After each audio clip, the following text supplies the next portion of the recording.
they're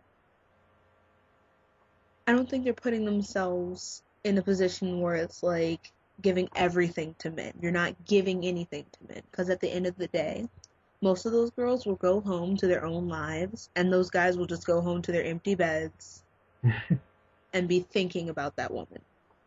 So do you think it gives women like a position of power almost? Like it gives them like control over the men. Like rather than looking at it as a bad thing, it's actually a good thing because this is the one, not the one time, but this is the time where women can really say they're in control of the man. They can control whether or not, he has his fun, pretty much. Well, actually, I believe that any woman has the power to control a man. It doesn't have to be her job. Trust me. As long Okay. as women are allowed to have heels, makeup, or even a feminine body, they can control a man. Okay. They're just using So, their skills to their advantage. all right.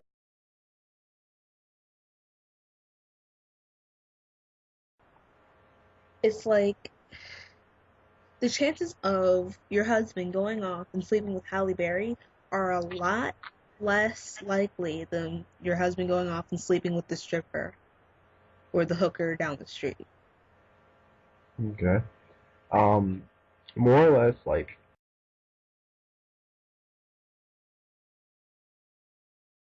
I don't think so. I think it might have a lot to do with women themselves.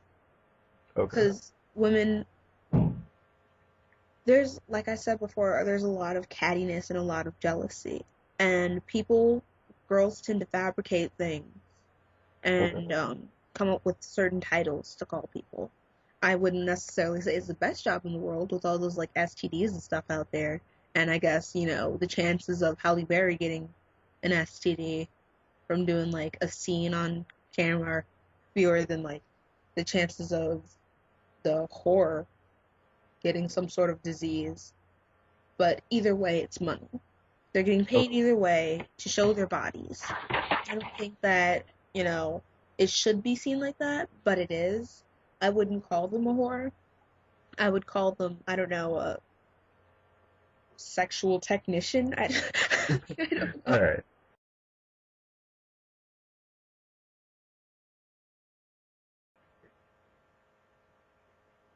Personally, I think I'd be a combination of both. Like, stay at home with kids as long as they need me for those vital years, from like age 0 to 5, but then Okay. go off and do my own endeavors. Okay. Uh,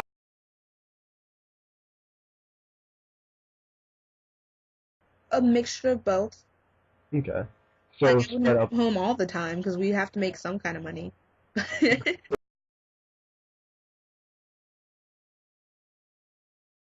Have multiple definitions for feminism because there's like your ultra feminist and they're like, let's burn our bras and burn down all the men and kill them, and then there's like the feminists that are all like, kumbaya, let's get along with the men, and then there's like the in between feminists that are just like, okay, well, let's fight for some rights and other things will back off. And I like the ones in the middle that fight for some rights and then they know when to back off.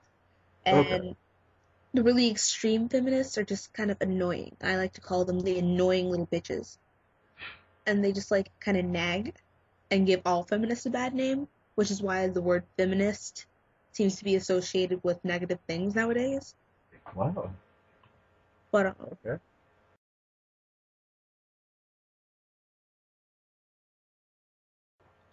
besides like that group of people, I don't think it's not a negative word. My definition would be like a woman that is really, really into